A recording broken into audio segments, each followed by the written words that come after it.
Gobble, gobble, motherfuckers.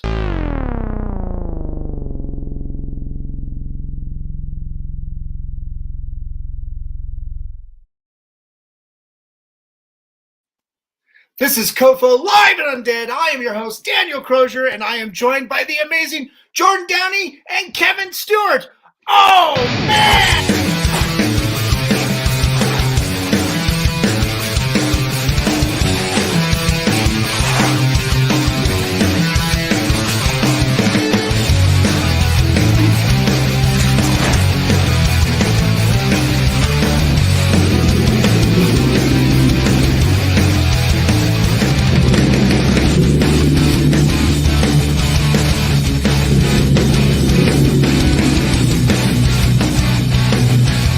You write something on my face.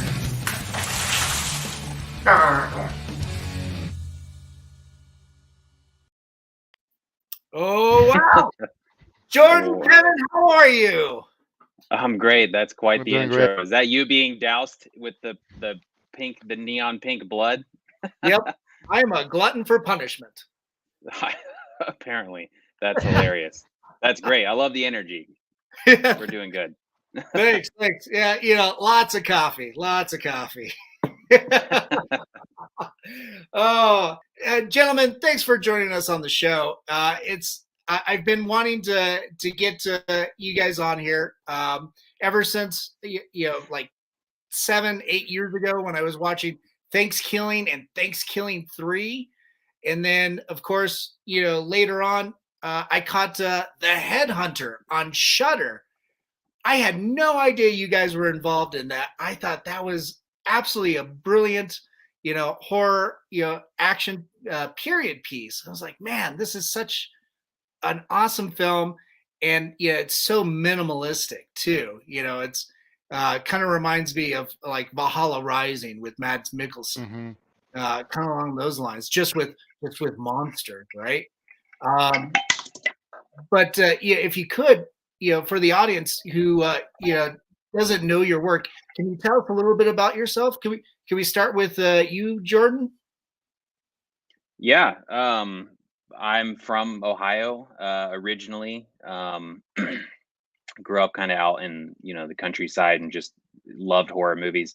My older brother Mike was working at like the local video stores, and so he'd always have screeners, which were kind of just like especially they were a lot of times like the reject films that the video store wouldn't actually end up picking up. So he would bring those home, and he had this massive VHS collection. So between the stuff that he was recording and these screeners, which were really bad horror films a lot of times, and just all the artwork and newspaper clippings and stuff he kept, horror, science fiction, anything genre fantasy wise was just like built into me from a very young age. So that was always something I loved. But no, I didn't know anybody that worked in film. So like that wasn't a career that seemed at all possible. But I guess at some point, once I kind of started messing around with a camcorder, I just kind of realized I didn't want there to be anything else. And so at that point, then, I was trying to figure out like, well, how do you do this? Do you go to film school? Do you move to New York, Los Angeles? What do you do?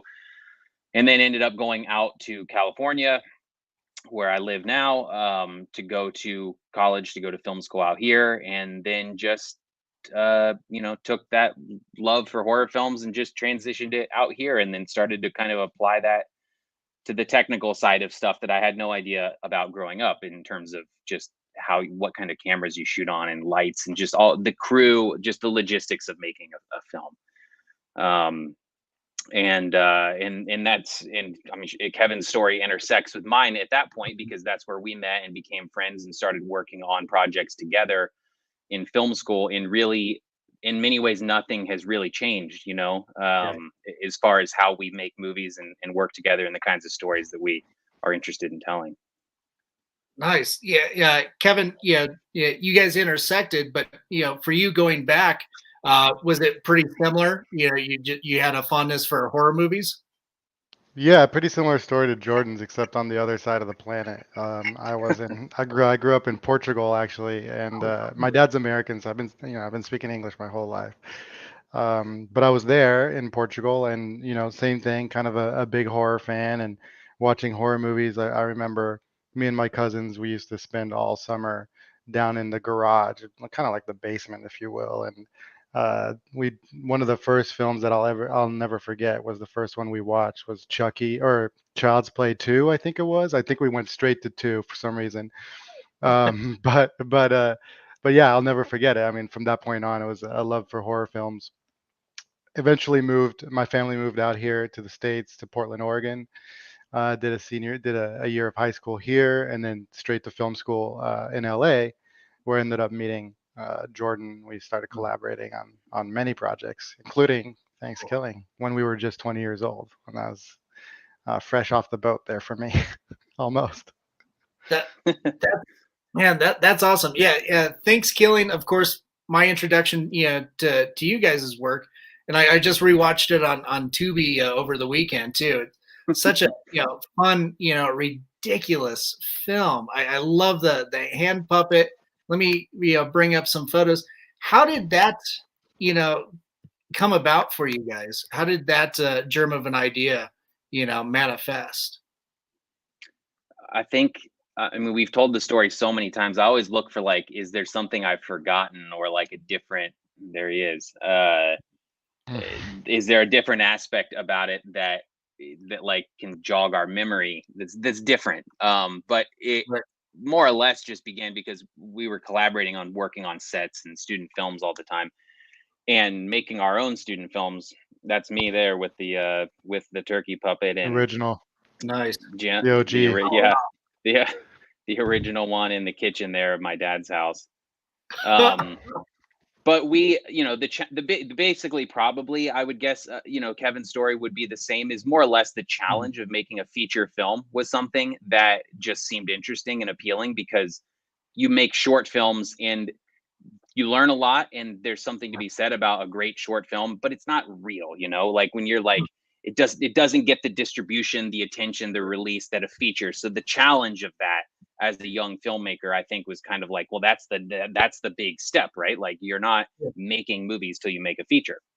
So I think in our adolescent, minds, we were just sort of like, let's go and do that, and like, let's have fun with this, and like Kevin said, Chucky, we both love those sort of talking villain horror films, and the schlocky side of the genre that pokes fun at itself, that sometimes is just really bad but is not trying to be bad. But either way, whatever it is, like, just the cross between horror and humor, and having a good time with your buddies and a beer and sitting around and making fun of horror films or enjoying them. It didn't matter to us if you were making fun of it because it was purposeful or unintentional. I think we wanted to make something that was in that realm because we were watching those movies and doing that exact same experience ourselves at the time. So to then make something like that became a goal.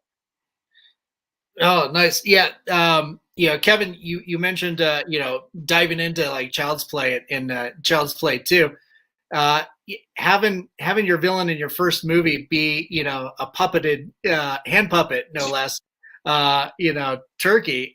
I think that's definitely an ode to, that sort of, creature special effects. For sure. I think it was very Did you guys sculpt it yourselves, or did you have work with other artists? No, we had for a student film that we both like made a couple months prior to that. I had bought I was always interested in special effects, like in high school when I was just making my own little home movies, and thought at one point that maybe I would have a career in special effects, that I would go to school and just do that.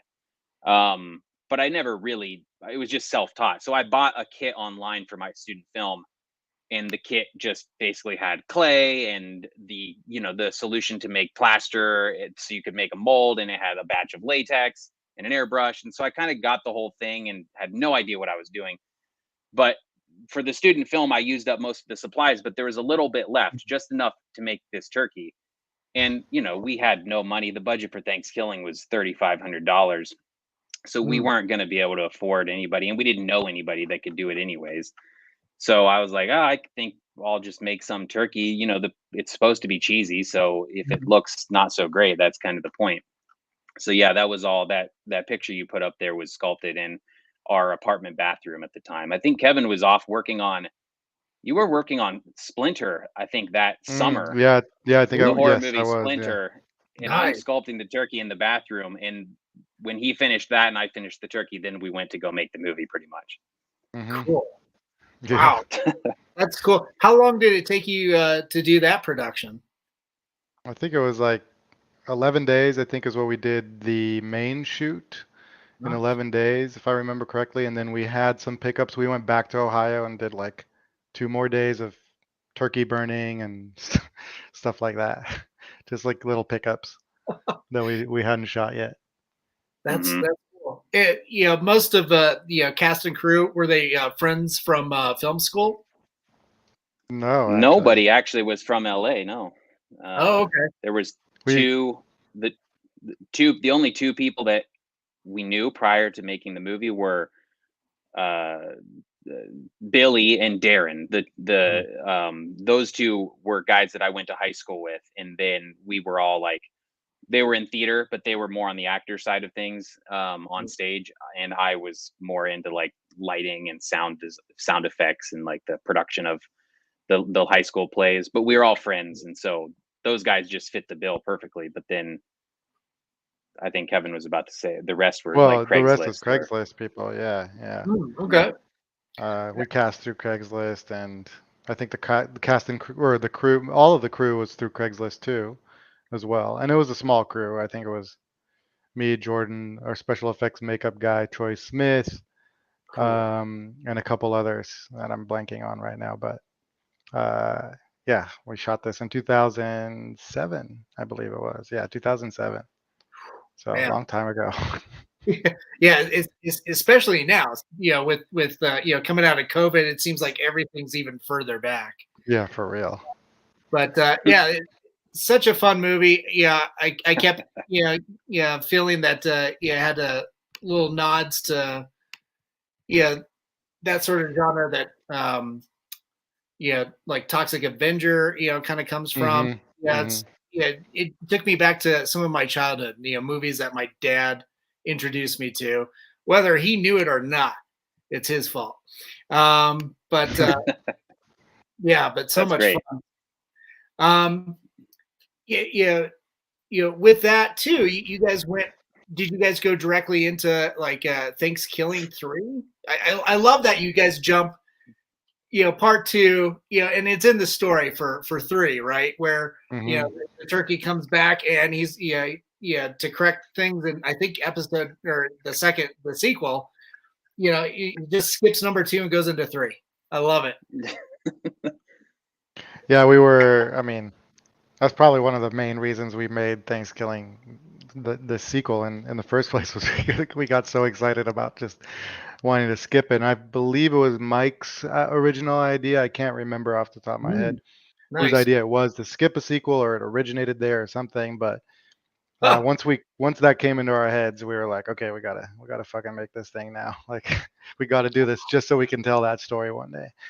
Um, and yeah. so yeah, so that was the kind of the genesis of that. But Man. we didn't do it right. We didn't know, like to your point, it took a little while because Thanksgiving we made when we were in college. We had to Yeah. then go and like graduate and write thesis papers and make other films and and like go stand up and graduate. And then during that process, we were kind of editing Thanksgiving, but I think we kind of put it on hiatus. And meanwhile, all of our friends in school were making fun of us and saying this is like, laughing at the footage as they were seeing it and everything. But in a way that was just like they couldn't believe we went and did this. So we kind Yeah. of sat on it for about a year until I think Mm, like more in the summer of 2008, we really kind of like, dialed in and said, all right, let's finish this. And mhm. we were kind of like pitching another thing at the same time. And Oh, cool. so Thanksgiving kind of began as like, I mean, we had no idea that it would become a cult thing. It kind of began as like an afterthought there for the first couple years, and then it finally came out and it got distribution and started to get visibility and build up a little bit of a cult following, especially once it hit Netflix. then that's when we kind of like started to see or feel a little bit more the reward of like, oh, there's actually people enjoying this, or like you said, that like this reminds them of the kind of movies that they watched, that they used to rent, or that they watched late at night with their cousins and brothers, the same way that that's what we wanted it to be. But Yeah. it took a little while to feel that, and then that coupled with the sequel thing, the skipping idea that Kevin was talking about, that's probably when, more like 2010, 11, 11? that we felt 11, more yeah. about like, let's go make Right. this Thanksgiving sequel, because it felt like there was people that wanted it, and I think then we felt like there was still some fun to be had doing it. Nice. Yeah, it's such a fun couple of movies. Yeah, here's the poster for Thanksgiving for everybody out there. It's absolutely just so cool and gonzo. I mean, it's yeah. I was hoping you guys would kind of continue doing the 4, but do you have any plans to go back and work on any more of these? Not now. I mean, never say never, I guess. But like there was a musical of it, and Oh, which nice. wasn't produced by us. We sort of just Mhm. licensed it to Okay. a team of people who then wrote and toured with the musical, which was very successful for the small production that it was. So it kind of continued on a little bit there, but I think after the third one, it was, as you could tell probably with the Headhunter, it's a very different movie, and the short films we made in between were very different. So I think a part of us were wanted to go and do just change it up a little bit. So I don't know. Could we ever imagine doing it again? I don't know. Yeah. I can't imagine it right now, but Right. you never know. Someday when we get approached for the $100 million remake, we'll come back. There We'll you come go. back. Hey, Toxic Avenger just got remade, so we're waiting for that one, right? Yeah, Did it really? I didn't know that's that. right. Mhm. Macon Yeah. Blair is doing it. No Yeah, way. Oh, that's right. yeah. That's right. Peter Dinklage is in it. So Mhm. yeah, should be pretty interesting. See what comes of that. Hopefully, it just spawns a lot more interest in the original films. Yeah. Yeah, it's Right. and then going on to like the Headhunter. Like I said at the beginning of this, I originally watched it on Shudder. I was like, "Wow, this looks really good," And it's like, and I love those kind of like Viking films, and Mhm. had no idea that Jordan Downey and Kevin Stewart were involved. I was like, "Wait a minute, these guys made Thanksgiving." It was like, "Wow, what an about face!" And I rewatched it again this weekend, and it's like, holy crap, this thing it is amazing. For me, the cinematography is just absolutely stunning. All the locations, it's very transportive, and it really feels like a really amazing character piece. You kind of want to see where this guy came from, this monster hunter, and then what's going to happen at the end. I'm not going to give anything away, because everybody that's watching should go and watch this after this broadcast. But can you tell us a little bit about where that idea came from? Yeah. So I guess I can start, Jordan, if you want. Yeah, because it begins kind of with Kevin's, Nice. his backstory. Okay. Yeah. Well, like I said early on, I grew up in Portugal, and where I spent a lot of my time growing up there was up in my grandma's house, which was in like the northeast, mountains, kind of very remote, isolated area of Portugal. And it was a village that had like 50 people at its peak, and nowadays has like 3 people, one of which is my is my grandma. So that's the population of this village. So it's tiny, and it's also 200 years old or more, and a lot of like stone houses and ruins and that sort of thing. Very much medieval. Not that we had this idea yet at the time, but eventually, once I had moved here, I'd been telling Jordan over the years, like, oh, we got to go shoot a fucking movie there. Like, this is such a good location. And we just didn't have an idea necessarily that was going to fit for it. But eventually, when, the time came that we were kind of throwing out ideas for the Headhunter, I had gone back just to go visit my parents and stuff. And I sent Jordan a picture of the village, because I don't think I had shared any pictures at that point. And there was like this really cool misty, like stone huts and stuff like that. Very much something out of The Witch or some, movie like that. And he was like, "Oh shit, we gotta go there right away. We gotta come up with something and make a movie there." And so, anyways, after that was decided, we just started sitting down and cracking down some ideas and see what came of it. And eventually, I think we threw out a few other, horror ideas that were very small, very like, yeah, probably 1 or 2 character type deal, because we always knew we were going to make this self-financed and for a very small budget. But eventually we decided, hey, you know what? Like this, we could probably pull off like a medieval movie in this location. There's not much population. There's not much technology. We can shoot everywhere and not have to hide things like, any modern equipment, let's just say, Right. or houses. So from that point on, we came up with an idea, which we can talk about in a sec, but eventually we just bought tickets and went over there. Nice. Oh man, yeah, that's so cool. That you pretty much had that, Kevin, in your own backyard. Yeah. Um, Yeah. yeah, I saw at the end of the movie too. Like you shot in Portugal, but you also shot some scenes in California. Were those sets, or was that or is it just like out in the mountains or something?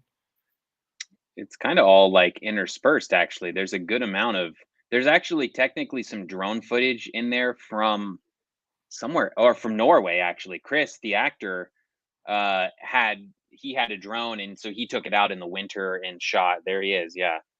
So imagine him with Actor, a little drone operator. drone remote. There's some uh, winners.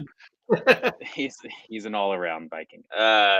He so there's footage actually from California, from Portugal, from Norway. There was some other drone footage we acquired from somewhere, but to your point, the California stuff was like, we basically made the movie. We didn't leave Portugal without shooting stuff that was in the script. We shot everything that was in the script and that we intended to do. But then when we started editing the film, we got back from Portugal in about April, and probably around like November, December, we had a pretty good cut that had, temp score, temp sound, but enough that we could judge what kind of problems that it still was having. And we kind of just determined that it needed a little bit more backstory with the father and daughter. So Yeah. like that whole opening scene in the snow where he kneels down and he kind of tucks her in her little like hut. That was Yeah. all in California, up in the mountains, like you said. And there's a flashback to her. Ooh. That was Portugal, actually. There, Oh, yeah, that's Portugal. day one. Yeah, that's Portugal. So that was day one, Wow. because we got lucky. The timing on Portugal was, we were there in February, but we started shooting like pretty much right around March 1st. So we kind of basically saw the season change. So we got snow occasionally, we got rain occasionally, and then we got sunny, blooming flowers occasionally. So yeah, there was some California stuff sprinkled in. We determined that the movie could be better, so we brought Chris out to California and shot stuff here, because at that point in time, it didn't need to be at his location. It was like journey and travel stuff, and we could do it out here, and it was easier to bring him here than us and all the equipment there. Yeah. Okay. Wow. Yeah. It's such an amazing endeavor, and with it too. Like it feels like a nice world building place, or story that you've got going here. I'm really interested to see like where you guys, if you're able to take this and do like a follow-up film or anything like that. But it just seems like there's a whole wonderful mythology, going on here with the the monster hunter. Yeah, when you take a look at like the armor and the silhouette is gorgeous. Yeah. And it's so striking. And then, of course, the fact that he takes trophies and everything. God, yeah, it's what an interesting idea and just nugget to go with the creature heads. Were you able to get a studio to help out with that, or a couple friends that are artists, or was this still you, Jordan? No, I didn't do any. The only effect stuff, I still did do some special effects stuff, but it was all the prosthetic applications. So like his wounds when his face gets clawed open or his chest, Nice. and just his general day-to-day dirt makeup and that kind of stuff. But the actual heads were either Troy, who goes all the way back to Thanksgiving, continued to work with us over the years. He made a little critter puppet for a short film we made. He made the main head, the head for this movie. And then the other ones were, we have a great story about how this all began by buying props at a Halloween store. But the other heads were all masks that we either bought on eBay or at Halloween stores and just aged them, or they were like that one that was just in the picture there with me with my hand in it, that goblin.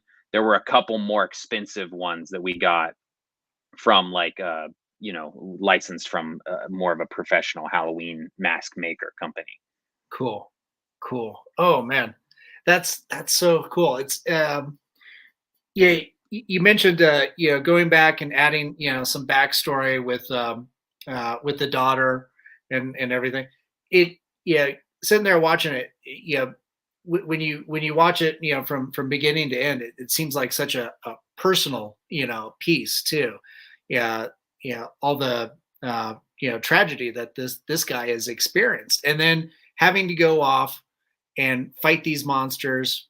As soon as he hears that horn, it was like, wow, what a clever way to introduce the fact that, yeah, it's a minimalist, approach, but there are people, calling for his services, or at least airing some kind of warning or something that he has to run off and go deal with. Yeah, the fact that it's also very little dialogue in this. Was that a conscious thing, or was that something that you just, well, there's nobody else around, so why? Yeah, he doesn't need to be talking to anybody. Yeah, was that something that was very conscious that you wanted to approach and try to do? I don't think when we came up with the idea, I don't think we consciously wrote it thinking, or we didn't come up with the idea thinking, oh, let's do a one-man show kind of deal where there's very little dialogue or anything like that. But when we came up with when we finally did come up with this idea that we wanted to see, like, the life of a monster hunter that we might have seen in different, other movies, where the monster hunter comes in, does the killing and then leaves, and then we don't know anything else about that guy. Right. We wanted to do that. We wanted to show a movie that would kind of explore, what the rest of his life would be, and how how solitary, how surrounded by death, surrounded by monsters, and how just kind of a recluse he would be, and just what would that guy that guy have a family, what happened to it, and all that stuff. Yeah. So I think just by the sheer nature, we kind of fell in love with that idea, and it kind of supported the fact that it didn't have dialogue either, because he was so kind of a morose kind of a person. So it didn't really need to have dialogue to explain what was going through. We wanted to show that as much as we could, just through his actions, through his eyes, through his day-to-day life. And it was an interesting exercise. I mean, when we tell people like there's 4 lines of dialogue in this movie, they're like, "What? This is crazy. Yeah. That's crazy." And if you pitch that to somebody, maybe they would think like, shit, that shouldn't even work as a movie. Like, but it does. Yeah. And that's mostly because of Chris and his acting, and he just does such a good job carrying this film. Um, but yeah, no, that wasn't. I don't think it was ever a decision to like, hey, let's go make a movie with no dialogue. Although there was some good references earlier on of films that we liked that kind of did this. I'm blank. The Last Battle by Luc Besson was a movie that was like almost no dialogue, and Hmm. then The Quest for Fire was another movie about. Have you seen that film Oh or heard yeah. of it? Yeah, Yeah. yeah. So Ron those Perlman. were uh-huh. And Yep. those were both big references for us, and said, hey, maybe we can do this and make it really interesting of a film. Nice. Yeah. Yeah. Earlier on, I mentioned like Valhalla Rising, and And that Valhalla Rising. Yeah. that doesn't have a whole lot of dialogue. I mean, you do have sometimes groups of people spouting stuff off from time to time, but it's also very minimalistic. But like Mhm. with this, the one thing I really enjoy is like you don't miss dialogue. The performance is there.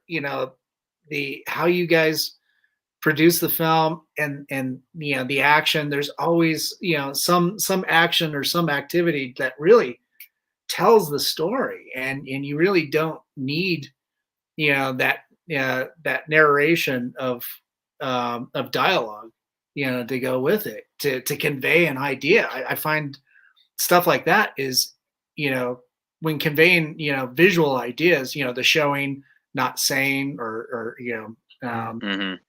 uh, it really become if it's conveyed well enough, I mean, it becomes universal. You get the hardship that he's Totally. dealing with, and the loss and the melancholy that comes with it, as well as the isolation. It's like, oh man. And at the same time, it's it's constantly just moving, and it's a fantastic action film also. So yeah, Yeah, it doesn't. I dialogue and stuff is so. I guess you're probably going to come in on one side of the fence on this, as far as your preference as a moviegoer. Like, do you want to have something that feels a little bit more traditional in the way it's yeah, structured and presented, or I find that as much as I'll watch any movie, I love all genres, but I like stuff. It's more unique when you don't have dialogue heavy scenes, yeah, because that's yeah, most movies use words to tell you the story, or to help yeah, guide you through the story.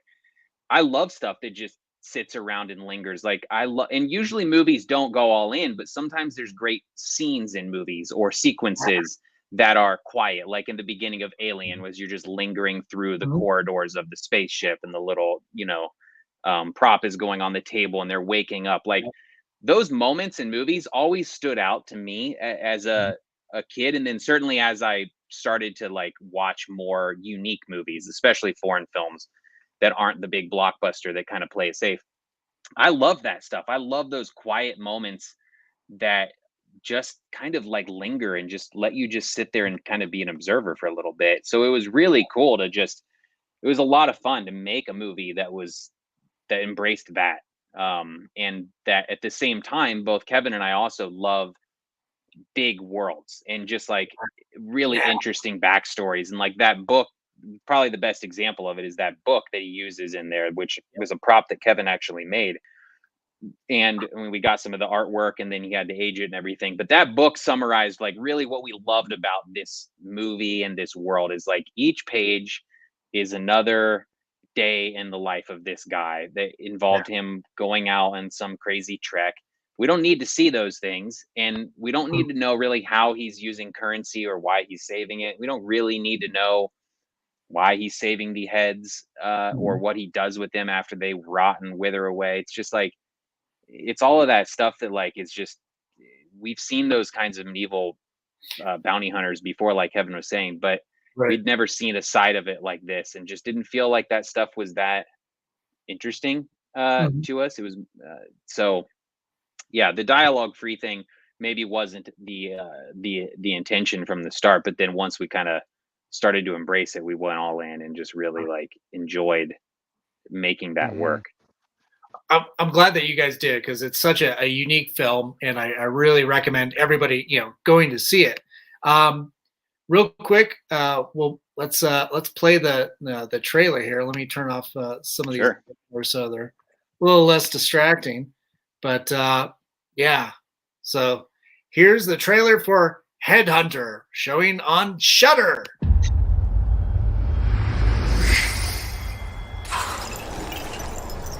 I always thought I could protect her.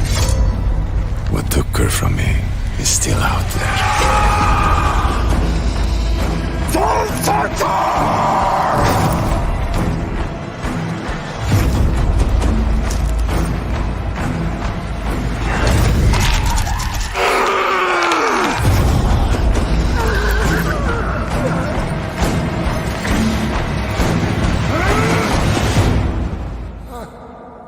Vengeance is upon us.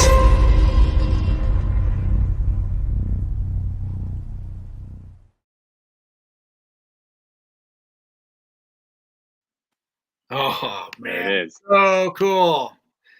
We should do a play-by-play of just watching the trailer. Is so funny because it's always different from the side of the filmmakers because you see not necessarily the flaws because the trailer especially would hide that, Mhm. but you see like that the little like string of bones that's jingling at the beginning, like kind of his little alert system, his medieval security system.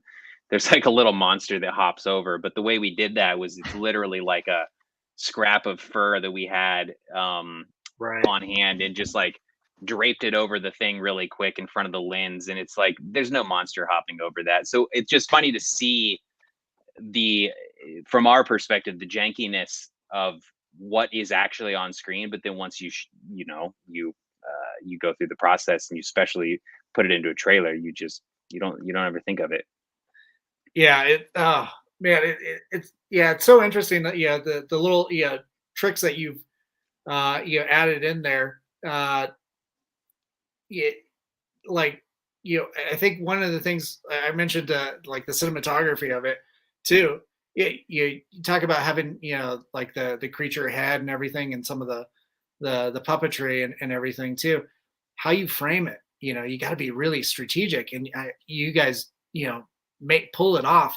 Just kind of hinting at things, just giving those suggestions, really builds that suspense too. Even if it's just like tossing a piece of fur over a Yeah, log. well, we've been framing out puppets for 15 years, so I think we've kind of gotten pretty good at it. Man, it is quite the skill that I wish, you know, well, I certainly appreciate, I wish more filmmakers, would really kind of garner. I mean, but yeah, obviously, I'm a huge fan. I love this movie, and I was so Me happy too. to see that you guys were the ones that made it, and going back to uh, meeting your brother Michael like 7 or 8 years ago here in Denver, and being introduced to Thanksgiving and then Thanksgiving 3 for an event that we put on.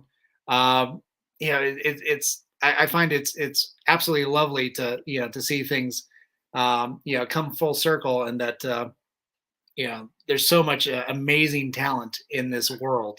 So my hat's off to you guys. But Thank you. Thank you. yeah, before we still got a few minutes, but Yeah. we I wanted to see if you guys have anything more that you're working on right now.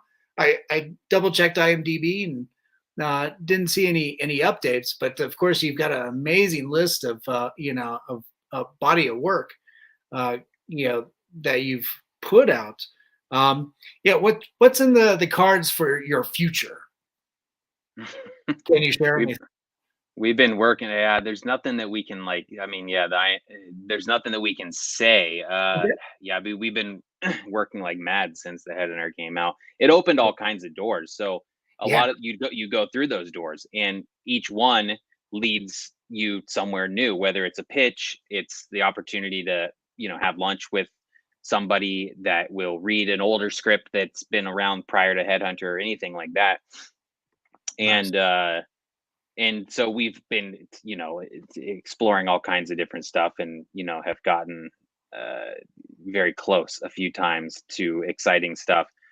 There's a couple of scripts that we've been working on. One in particular that took up most of the pandemic that Kevin and I would sit on Zoom and go through almost every day for a while, and we're still working on, because we believe in it so much. I don't think we've ever prepped a movie as much as this. There's no way we have. If we, when the time comes that we get to make this, I hope that it comes out as fantastic as we imagine it will, because it certainly is, in our minds, the thing we've been the most excited about, and have spent the most time preparing and planning for. So fingers crossed that it happens sooner than later. But the nice thing is too that we always have the DIY aspect of our careers and skill set, and just the way that we think is always there in our back pocket. And so every time we talk about a bigger opportunity, or we go and take that pitch opportunity or whatever it may be, we equally kind of put emphasis on what money can we set aside or scrounge together to go make something ourselves. And so that's kind of the struggle of the independent filmmaker, I think, is like, how many lottery tickets do you buy versus how many times do you go out and say, screw the lottery, let's just go do what we do. Yeah, with independent filmmaking and the DIY ethos, do you find that like limitation also breeds innovation? For sure. I mean, I think for sure. You just have to figure it out, right? Like you if you don't have all the tools and all the equipment that you could use potentially with more money, more resources, that you have to figure out ways around that. I think a good example of that in The Headhunter is the climax of the movie wasn't really planned to be what it is currently, where it takes place in that tunnel at the end with the headhunter and the monster. Originally we had something more grandiose, or at least more intricate, more complicated planned for the climax. But once we got there, we just didn't really have the resources to pull that off. So we saw that there was an opportunity to do something else when one of my family members showed us that there was this water mine, which this is the tunnel that we're talking about. This water mine that was carved out into the mountain, and at some point Jordan was like, "That's where we're shooting the climax," and I was like, "You're crazy. We're not gonna. There's no way we can pull that off." I swear to God, I know I tell this story all the time, Jordan, but it's true. Like I thought that's a great idea. It looks great, but there's no way we can pull that off. And what was your doubt, though, that we couldn't squeeze in a crew and equipment? Just that it was such an intense scene to shoot, in a 2-foot wide tunnel with water and no lights. I was just like, we can shoot scenes in there, but not the entire climax. And eventually you convinced me, and we did it, and spent 3 days going into that tunnel every single day for 12 hours a day, just for that, what ended up being maybe a 3 to 5 minute scene. But that would never have happened, if we had more resources, if we had more budget. We'd never would have even considered that. I don't think so. That's an example of, and there's probably a million other examples throughout the movie where we were limited or didn't have the resources to do what we would have liked to do, and had to resort to something else that came out just as cool, if not better. Man. Yeah, because you can't. One of the hardest things is to get practical effects to move like a long distance. Like to get something to walk from point A to point B, or so it's kind of like you're like, okay, we can lock it in here and shoot it from we're way over there or we're behind it. But to get it to like run around, unless it's a suit performer or something. I mean, on the Thanksgivings, we were just on little mechanic dollies and just like, rolling around the floor to get it to walk, but you don't get a full body shot of that. You just get the head bouncing in the body.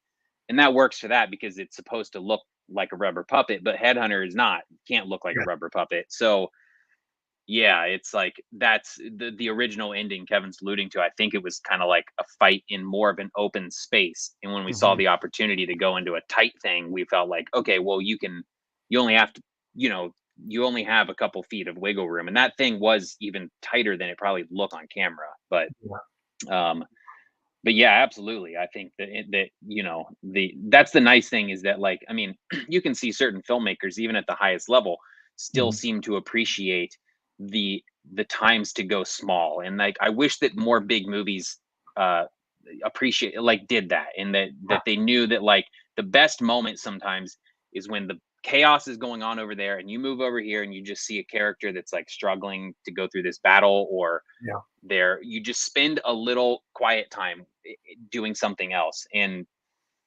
I think that comes from probably filmmakers who had to make movies with their hands and just start out, making magic out of nothing. But at the same time, what we've always been interested in, along with the world building, is like, it'd be easy to make movies where it's two people having a long conversation in a coffee shop, or a first date, and it's just a drama between two people. But that's just never been. Just because we don't have the money doesn't mean we don't want to make genre like high fantasy and horror and science fiction and like and cool stuff. Like that's the stuff that I used to buy action figures from and comics and posters. Like I want to be involved in that kind of film. So even if we don't have any money, doesn't mean it's like we're just still finding ways to make movies on the outskirts of those kinds of films. And there's a whole, I think you could do this endlessly. Sci-fi, space movie. There is so many small, I'm always watching big movies and thinking there's a small little story over there. You could make a whole feature film about that interaction over there. But it's in the Star Wars landscape. And I wish, and maybe that becomes our signature in the end. I don't know. I just wish there were more movies that did that, Right. No, I totally get that. I think my girlfriend was watching a series on Paramount Plus, and the main story, I was like, man, this really isn't that interesting. But these guys, these supporting cast members, they seem to be going through a lot more shit that really isn't being brought to life. So I totally get where you're coming from, because I have those thoughts too. It's like, this seems much more interesting. Why aren't we exploring this? We do have Nicole just chimed in, and she seems to be a big fan of you guys. So she's hearts, cameras, and emojis and stars. I think it's galaxy. Shooting stars. Yeah, there you go. Thank you, Nicole. Thanks, Nicole. Guys, it's been such a privilege having you on here and taking the time to talk about your creative process and your body of work. I can't wait to see this fantastic new project that you guys are working on. Let us know how we can support you, and of course, for everybody watching, after this, go watch The Headhunter on Shudder and the Thanksgiving movies on Tubi. That's where I was able to watch those. And it's been such a privilege. Thanks for coming on the show. No worries. Thank you, Daniel. Appreciate it so much. I mean, this is always a blast time. We'll talk about our, any movies really, anytime we can, honestly. Cool. Yeah, thank you. It's always fun. You sit around and you spend a lot of time dreaming up stuff and writing and concocting stories that some come to be, others just become a PDF on your desktop. So it's always good to talk about the stuff that did get made. Right. And it's always fun, so yeah, thank you for having us. Thanks, guys. Go ahead, stick around for a few minutes after we sign off. But to everybody that tuned in, thanks so much for tuning in, and all your support. And of course, make sure and support independent filmmakers doing amazing works of art, like these two gentlemen. And to our sponsors, Mutiny Cafe, thanks for supporting us. And if you're going to start a revolution, make sure you're caffeinated. And of course, to Hellfire Entertainment, our friends over there, for rebroadcasting us on your social media. And of course, Groovy TV. And of course, our appreciation to Angela and Bill over at Alien Donut Films. And thanks to our producers, Stephen Santa Cruz and Amanda Armstrong. Thanks for putting up with my shit. And to everybody out there, have a good night. Look out for each other. Take care of each other and help each other out during these tough times. And make amazing art to bring the world together.